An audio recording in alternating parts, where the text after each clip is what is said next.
Hello, and welcome to the Tower Coffee Hour, your news channel for the Mueller neighborhood in Austin, Texas. I am Preston, or Ty Tyree, your host for this episode, in which we are covering the June 22nd meeting of the Property Owners Association Transition Committee report. As usual, Chair Karen Sharp did a great job of leading the meeting and explaining the activities and conclusions the POA Transition Committee had reached. Near the end, there's a good briefing of what the participants wanted to talk about. The label here gives you the time of the briefing. We had great attendance and lots of participation. It looks like people are interested in the future of the neighborhood. Okay,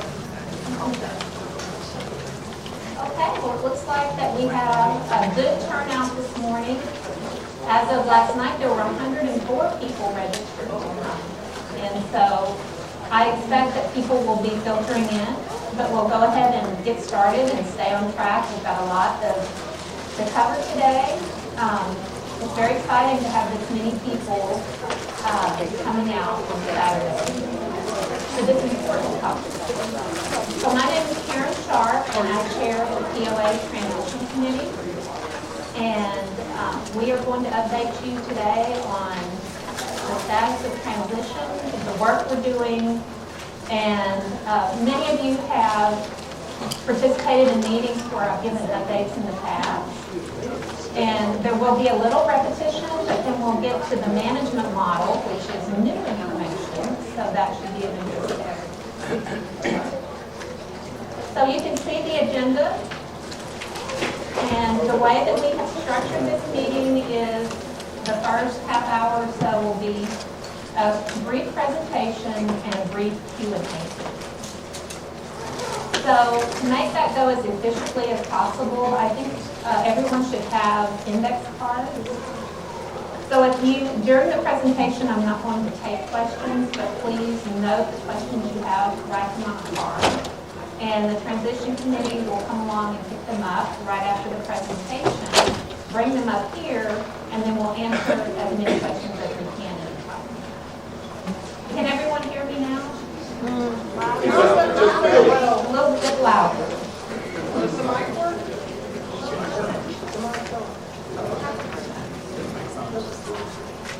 All right. I will project using my big voice. So the bulk of the session today will not be me talking. It will be you participating in table sessions. And we have 5 table sessions that you can participate in today. You'll get instructions a little bit later, but you'll pick a few to attend, and we'll rotate between those sessions. But we've got some very important topics, including expectations for POA management. We have a session on sustaining the Mueller vision, which is a really good start for developing a strategic plan, to get your input on that today. So we're excited about that one as well. We have a really interesting budget overview.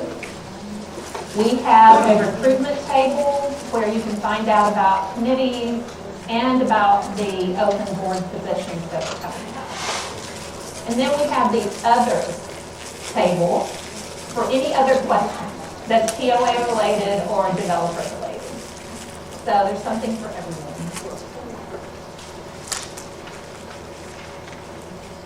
I want to take a moment to acknowledge the transition committee members.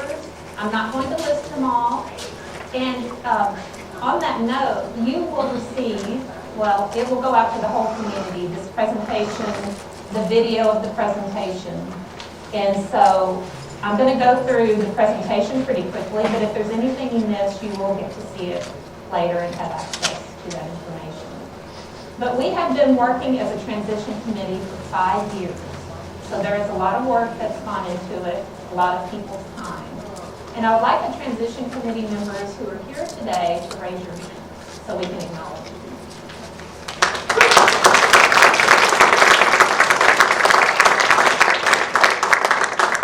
We also have the hard-working POA staff here. Any POA staff in the room at the moment, raise your hand.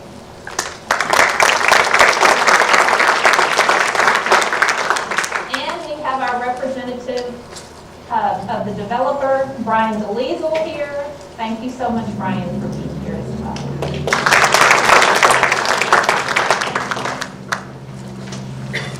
So a little bit about what we mean when we say transition. When we talk about transition, we're talking about the master board, which is the board that makes most of the decisions about the POA, transitioning from developer majority to property owner majority.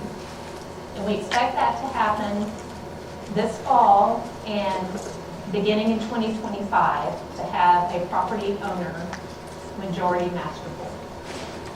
But we are also talking about the management model. From the current management model to the managed model that will serve us well going forward after transition. And from the developer following the master plan for development to a future strategic plan that will be made by the property owner that will be followed. So a lot of change and a lot of positive change. You have this as a handout. This is the governance chart, which shows you all the pieces that go into governance of this mixed-use community. Because we are a mixed-use community, we have both homeowners and commercial owners. And so our governance structure is set out so that we have sub-associations for both those groups. So the mixed-use sub-association is primarily homeowners, and the ECTC, which is the Employment Center Town Center sub-association, is primarily homeowners. And the way that works is that the members of the sub-association elect the members to be on those sub-association boards, and then those sub-association boards appoint members of that association to the master board. So that is the process with boards. Of note for today's purposes, the thing to remember is the mixed-use sub-association, which is primarily homeowners, will be filling 4 additional property owner seats at this election. There are 2 seats that will already be filled by Joe Denton and Andrew Clements, who will be on the 2nd year of their term.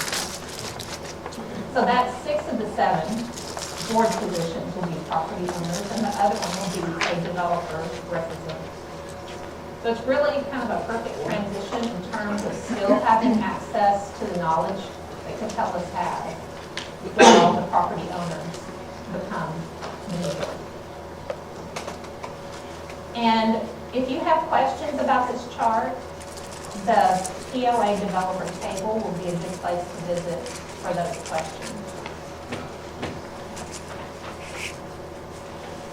So just a little bit about the work that the Transition Committee has done. In the 5 years that we've worked together, we started by benchmarking other communities to find out what does their governance look like? What does their management model look like? What lessons have they learned? We also did a review of the governing documents led by our team member, Joe Freeland, who is over here, sitting to the side. And during that process, one thing we wanted to do was make the election process for the sub-associations the same. The commercial side has had an at-large system for election, which is pretty straightforward to understand. For the mixed-use side, the homeowner side, the process was called a delegate system. That was a little bit more complex and entailed having to elect 12 people around the neighborhood representing different areas who then primarily would be electing the sub-association board members. So we took out that middle layer of delegates and just let all the association members elect those individuals to the board. Of note, in our more recent work, is we have hired a new attorney that just represents the POA and not the developer. And we're looking forward to starting to work with him.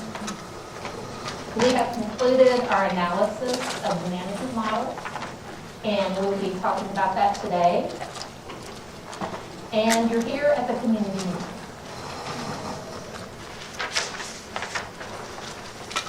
Our next focus will be working with the recruitment committee to get candidates for those 4 additional mixed-use board positions, and finalizing changes to the governing documents, which will go back out to the community for public comment again. We've already had 1 round of that previously. Identifying strategic priorities for the incoming board, and then working with the boards to implement the new management model.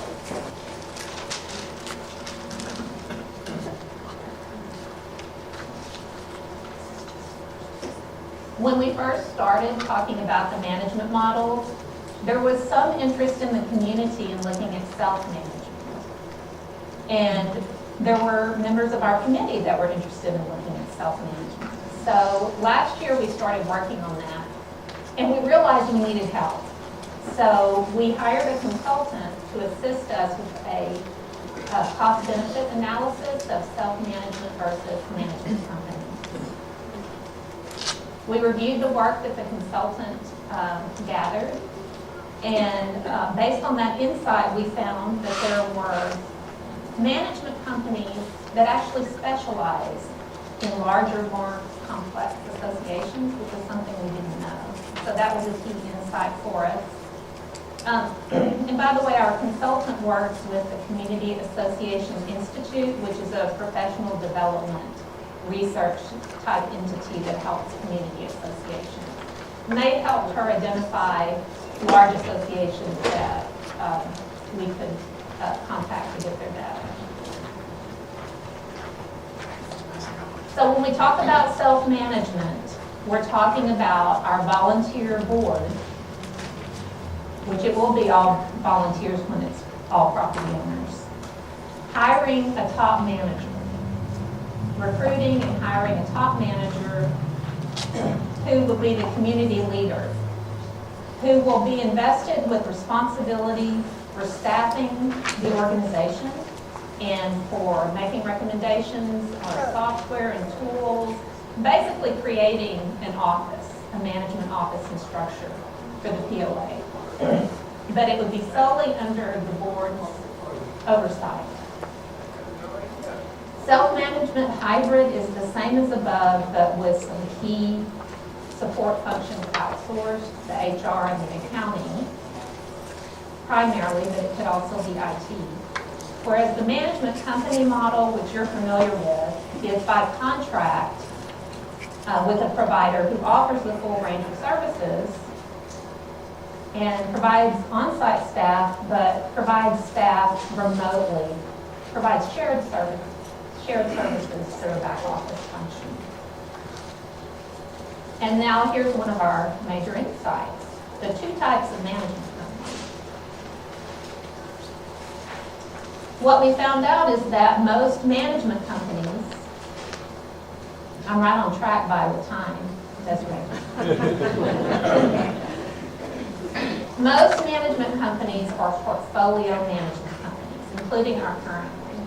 And what that means is that a portfolio management company will provide management services for any size association. So they cast a broad net and they say, we will provide management services to you. Small associations, medium-sized, large, doesn't matter.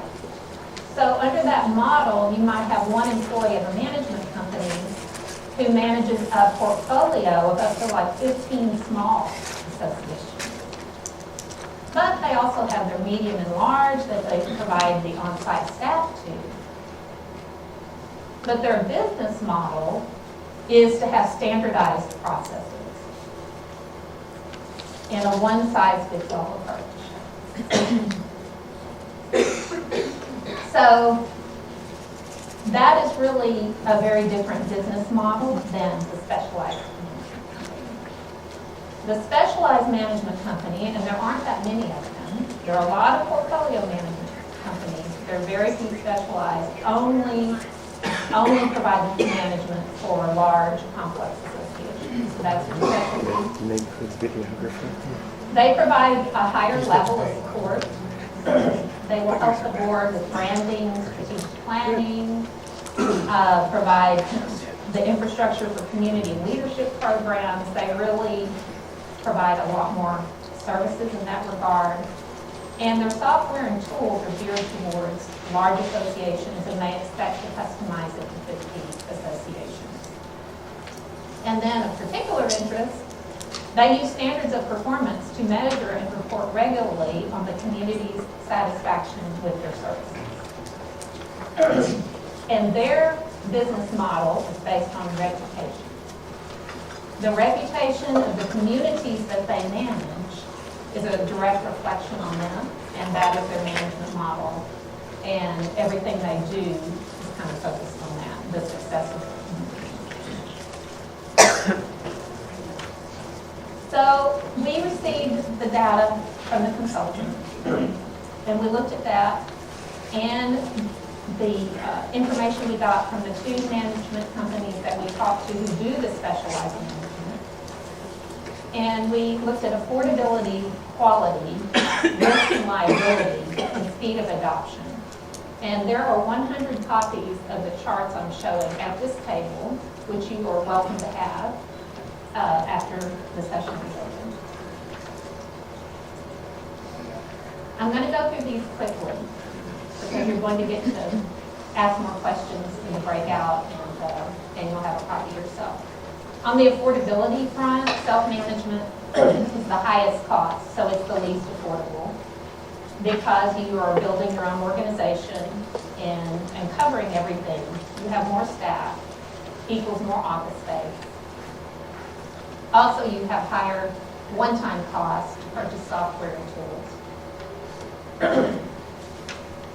And the management company is the lower cost because they have the remote location where they're offering shared services. You don't have to have as much office space for that. And they provide the software solutions and tools, which they already have, and so it isn't as high a cost for that. Risk and liability, self-management is the highest risk. And the reason for that is you are investing all your hopes for great performance in one individual, that top manager. And people change, people move, people don't work out, and so that is a risk in and of itself. Also, under that model, thank you, Joe. Having allergies. Under that model, the POA is an employer which has its own set of liabilities, responsibilities and liabilities, and it's highly disruptive when the top manager leaves. The portfolio management company and the specialized management company both have lower risk because the company is the employer, and also the board isn't the only oversight. The company is also providing oversight. And I really didn't emphasize that when I talked about self-management. You have a volunteer board that has the sole responsibility for managing that top manager. Quality, self-management does give you the most control and has the potential to provide really high quality. So that's why people are interested in it, right? The portfolio management company is, because of their business model, going to provide lower quality because they have a one-size-fits-all approach. Specialized management company also has the potential to provide the higher quality. So the speed of the management transition, self-management can take up to a year to implement, and it's highly disruptive because you're starting from scratch and you're recruiting that top manager, and then they have to put together the organization and the infrastructure. A management company transition takes 2 to 3 months, and they do it all the time. So it's less disruptive. So you see where I've been leading. I wish I could say the big reveal, but it's not a surprise, that we are recommending specialized management company. And so what we are recommending is we issue an RFP, a request for proposal, to the 2 to 3 management companies that work in that space. And we receive the responses and recommend the provider to the provider. So, that is the end of the update and presentation part of the meeting, and we're about to transition to the, I love to say transition. We're about to transition to the Q&A period, so if you would pass your questions down to the ends of the rows, and the transition committee will pick them up. Okay. I've seen a few dollar signs flashing before my eyes as I look over these questions. So, how much more is a specialized management company? We really won't know exact cost until we get the RFP, but they do charge, there's kind of an industry same amount for the staff, the staffing part of it, the percentage that the management fee. Can you still hear me? Yes. Okay. So that cost should be the same in terms of the upcharge on the staffing cost. And I also saw a note about how much it was going to cost. And so we'll know exact figures when we do the RFP, but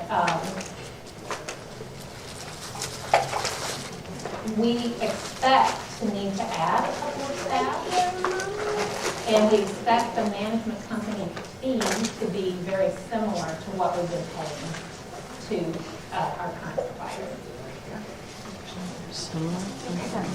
Role differentiation between M&A and the POA. So the Neighborhood Association is a grassroots voluntary organization that can set its own agenda. And the Property Owners Association is pretty much focused on maintaining the neighborhood, and membership is not elected. The property owners are the members. Okay. The new POA attorney is Clint Brown, who may be amongst you at least. Be careful what you say.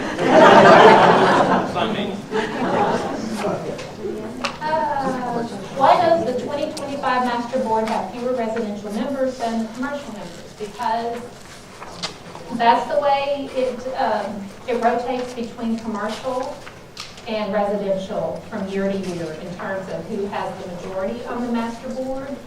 And so for 2025, it will be the commercial side has one more member. The next year, it will flip, and it goes back and forth to keep us all in balance.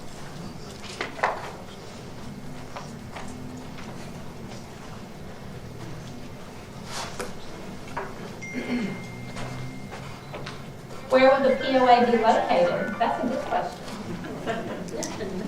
Office space is something that we're thinking about and looking into, and I don't think we really have a long-term destination for those offices, but we will have them.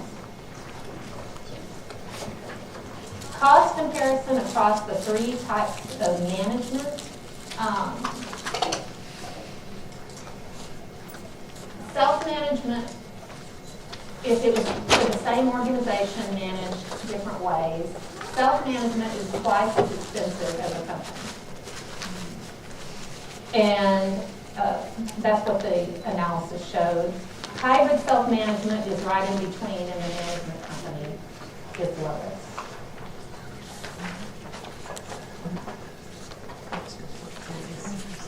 Why not RFP the portfolio management companies as well? Because we don't believe a portfolio management company can really meet our standards of quality, because they don't specialize in association work hours. These are very good questions.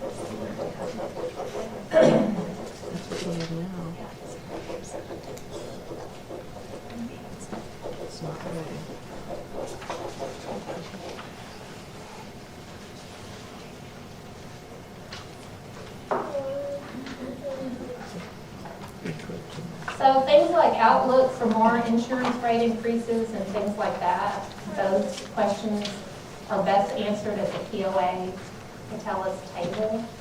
If you have specific questions like that.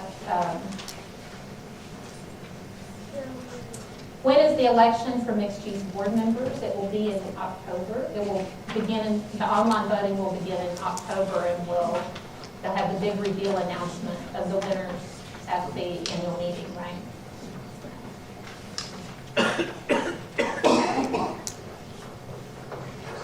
Catellus is not being considered to manage the association. We're not looking at Catellus to manage the association.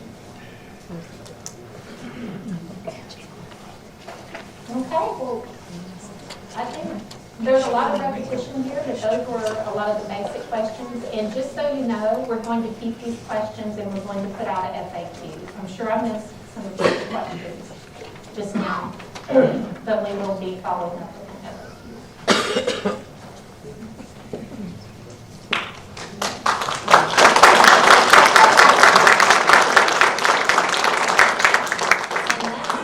Bill Berman will tell you the exciting next steps. And it is going to be exciting. First, we're going to take a short break, just so you can move around. There are tacos in the kitchen area behind you. And then we'll come back, we'll start our breakout session. But before we do, I just wanted to say one thing. Karen described in 20 minutes what this committee's done in 5 years. None of it would have happened without Karen.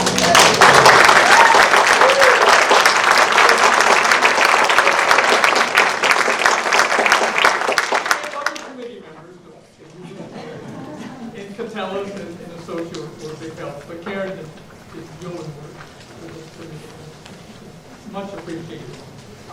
We're going to break up into the breakout groups. There's 5. We're going to have 3 sections, so you get to do 3 tables. So you can stay at one table, whatever you choose. This table right here is expectations for POA management. Talk about the management model and how you expect it might work, or questions you have about it. The second one is challenges and opportunities for sustaining the Mueller vision, which is the next one over here. The third one is the budget overview, where Joe is standing over there. Board and committee recruitment, where Andrew is writing down notes over there. And then Brian is in the back at the POA developer questions. So we'll come back in just a short period once everybody's settled. Aren't we doing the fabulous prize for POA, right? Does everybody have your ticket?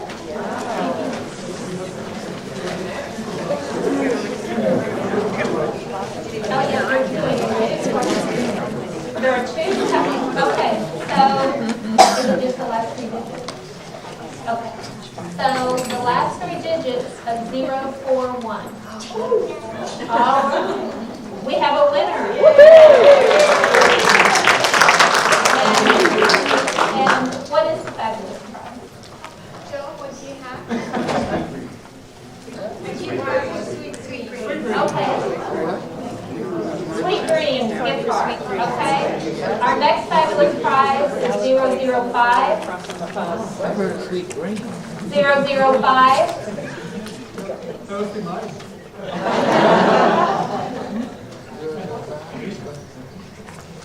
034. Oh, Dennis, are you using it? Yeah, I'm 005.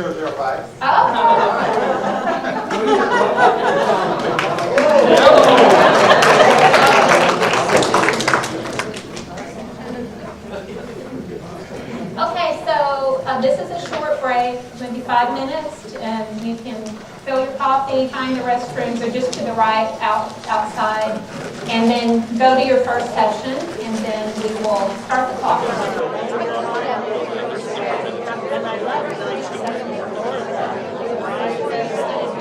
Shorenstein has done, they built, Shorenstein built TRS buildings.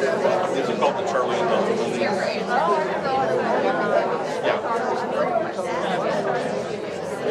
It's essentially one side of the utilities on the neighborhood. Yes. Welcome. Hi there. Any questions? Okay, that's fine. You can stay here and listen.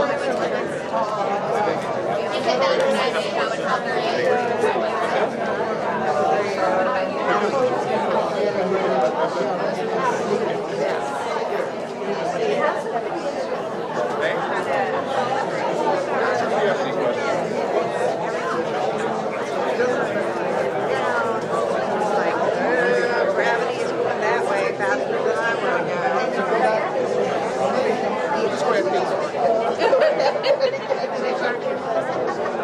Hi, has everybody got a... Hey, how you doing?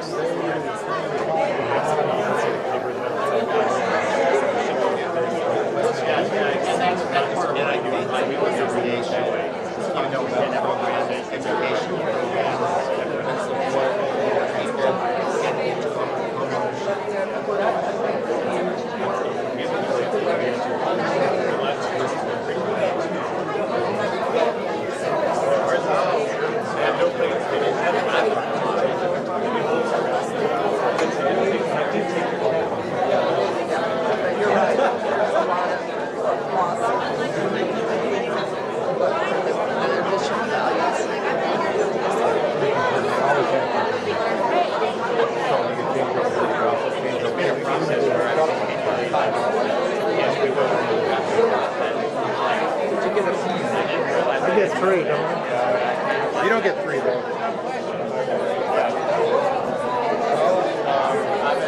So this is a really important one for us to get a subcommittee. It's looking pretty good, but there's also, did you look at these other questions?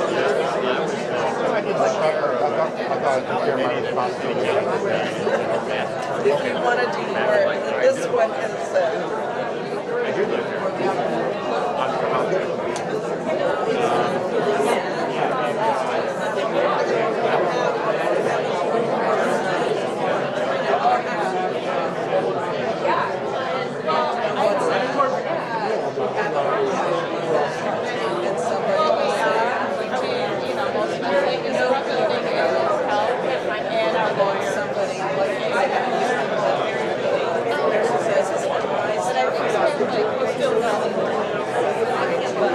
then somebody will say,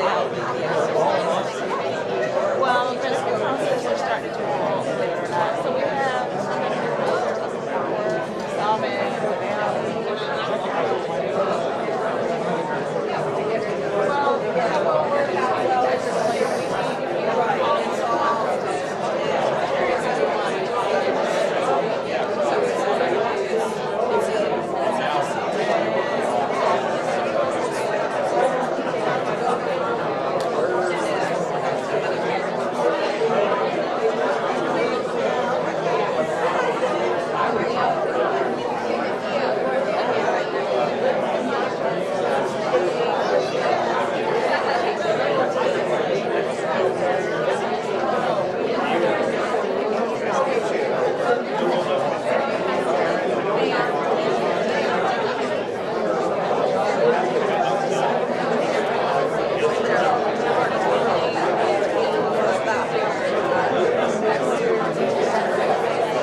is at 11:30, we'll get a summary, a few bullets from each of the groups about what they heard, and then we'll talk about next steps, and we'll finish early.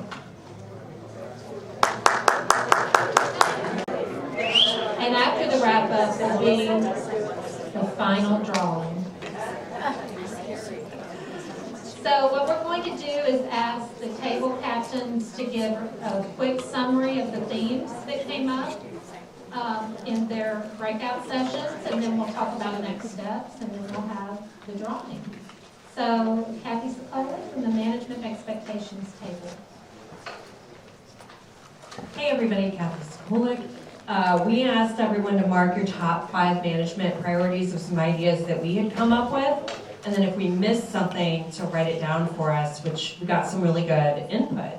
Number one, not surprising, was the maintenance of our common spaces and our trails and our parks. We all know that that is truly what makes our neighborhood so special, and everybody wants to see that continue. And some of the other big ones were our assessment billing and payment options and the costs of that. We all know that to try to pay your associate dues online, it's like $7, like what is that? And then a lot of communication about the row homes, and then we had a lot of other little one-offs that we will combine into our follow-up document. Great, thank you, Kathy. And now we have the duo of Jana McCann and Jim Robertson. Hi, thanks.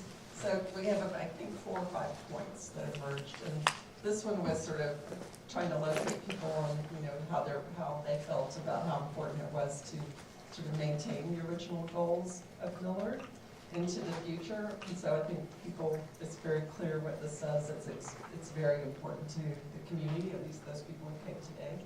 And the opportunity therein, a lot of you mentioned this, is how do we evolve these goals into the future so that they really are adapting to today and the future more explicitly. Some of these are not as relevant goals-wise. And so the big opportunity there is we're going to do a strategic plan for our Property Owners Association. So we can take the sort of core values and sort of update them into new goals. I think the second thing that I'm going to talk about is just the landscape and the issue of our climate, which is putting a lot of pressure on, like, the row homes, the housing, like the buildings, are they being built in a resilient way? So are the landscapes really able to deal with the heat that we're having, those kinds of issues? Because there's a big cost to that, right? And so a lot of you are very sensitive about the idea, like Kathy just said, about how great the landscapes are at Mueller. Well, they're in threat. So we really need to address that, but also understand the economics of it and how much it's going to cost. Hi, I'm going to cover 3 things that came up. Hopefully most of you had a chance to come over here and see what some of your neighbors have written down and learn from that. I'm going to just try to cover 3 of the sort of themes that seem to occur. One had to do with sort of, and I'll lump it under the category of mobility, having to do with getting around the neighborhood safely, parking issues, traffic issues, traffic management, and so forth. So that was a nice challenge and people identified some opportunities associated with those challenges. Another one has to do with events, not only specifically at Branch Park Pavilion, but around the community in general. Questions around who should we have conducting events in the community? What should our policy be around who we allow, who we encourage, whatever, to have events? And also a few challenges around what should we be charging people for events? Should certain organizations be allowed to do it for free and so forth? And then the third topic, and we had a specific table about that, had to do with affordability. And that was, people really responded to that one. And there were comments and ideas given not only with respect to the homes within our community that are part of our official Affordable Homes program, but also just affordability in general. How do people continue to afford their homes? How do we continue to make this an affordable community in general? So those are 3 themes that also emerged in addition to what Jana did. Thank you.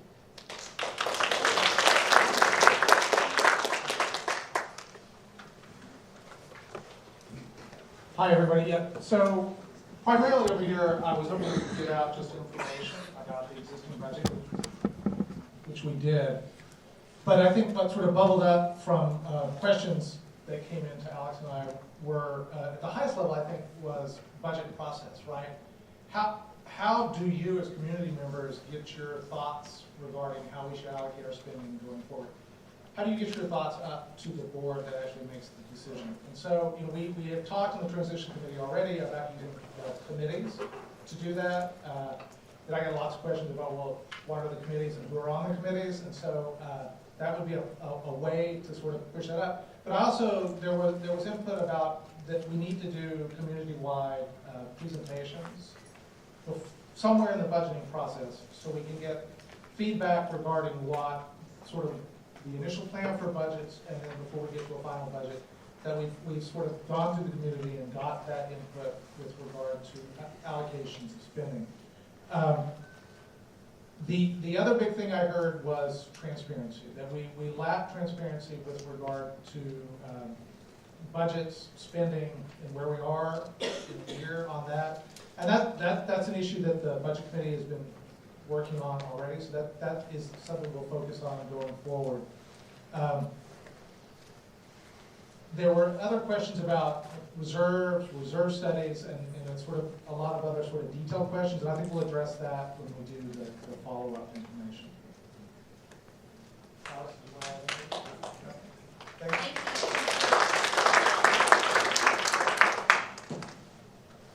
you. Andrew Clements. Was leader of the board and committee recruitment breakout session. It's not so, it wasn't, I think it was more informational than it was participatory because people just wanted to learn about, first of all, being a board member. And I want to emphasize again that in October and November, we're electing 4. So think about if you're willing to serve on the mixed use board, which is the residential board, which then appoints members to the master board, where the real decisions are made that we'll be in charge of come January. And then we talked about all the advisory committees. There's a number of them. If you're interested, applications flew off the table. So if you're interested, we'll leave you that it's possible to do that online. And we had members of the recruitment committee, which recruits people for all the committees. So we have 2 of those members here, Yasmin and Jeff. If you're interested in any of the committees, you can speak to them if you want to know more about it.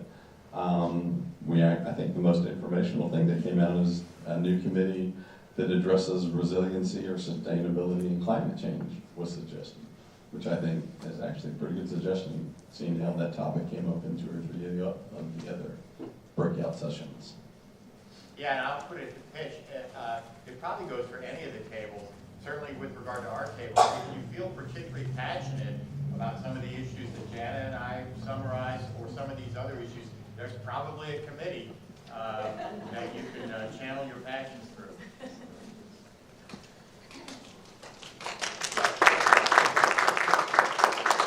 I thought I'd come over here so you're not just straining your neck over the back of the room. My name is Brian Delizel. I'm currently the board president of the POA, and we'll be turning the responsibility over to someone else at the end of this year. I was at the table for just kind of general development questions and POA questions, and the 2 main questions that came up. One had to do with a little confusion about what Catellus' role is going to be after this election takes place. And for those of you who may not know, at a very high level, we asked, the city staff and Catellus asked for an extension to be able to continue to work on the project beyond the master development agreement, which expired, or is going to expire in December of this year. This is to help us get a couple other projects done, to manage a couple other things that we're working on, and frankly also to serve an advisory role to the POA as we go forward. But we made a promise early on that the POA would have new representation and new management starting in November with the election, and we want to make that commitment. So while we'll still be here to be able to advise, it will be a new board of property owners that will make these decisions going forward. So we wanted to just clarify that one thing. And then of course, those of you who are in a row home, not surprisingly, there were questions about row home insurance and the roofs. I explained to a lot of folks that we want this to be done as quickly as you do. Well, actually, let me take that back. I also said that we understand that y'all are more frustrated than we are because you're living through it. But we want to get this done quickly. And as you saw in the last communication, hopefully you received communication, either went out earlier this week or last week. We are very close to finalizing the negotiations with Travelers Insurance.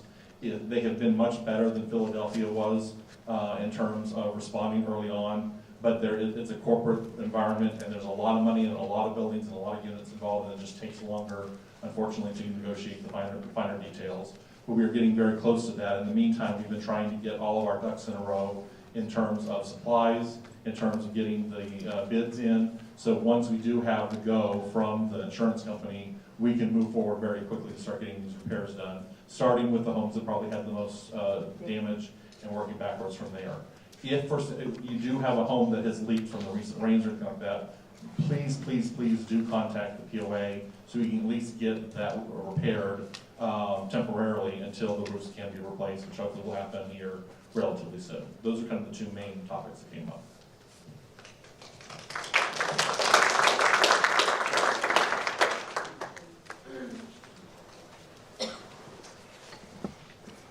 Okay, so now just a few next steps.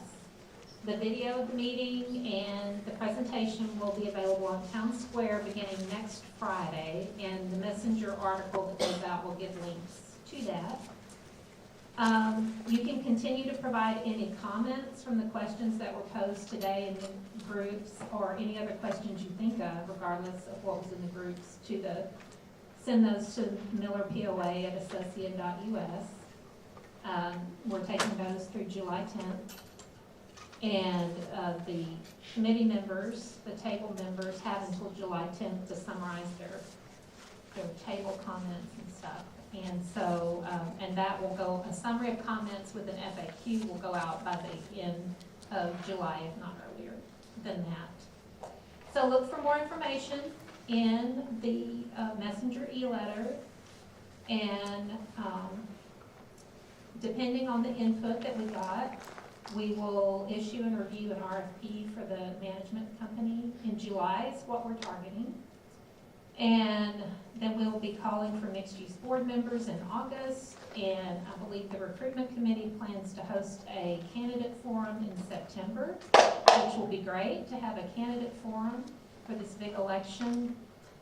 And the elections will be in late October, early November, and then the annual meeting, which is so fun and will be even more fun than this meeting, is on Thursday, November 7th. So mark your calendars, because there really is a lot of good information that comes out of that. Plus you get the first-hand knowledge of the election results.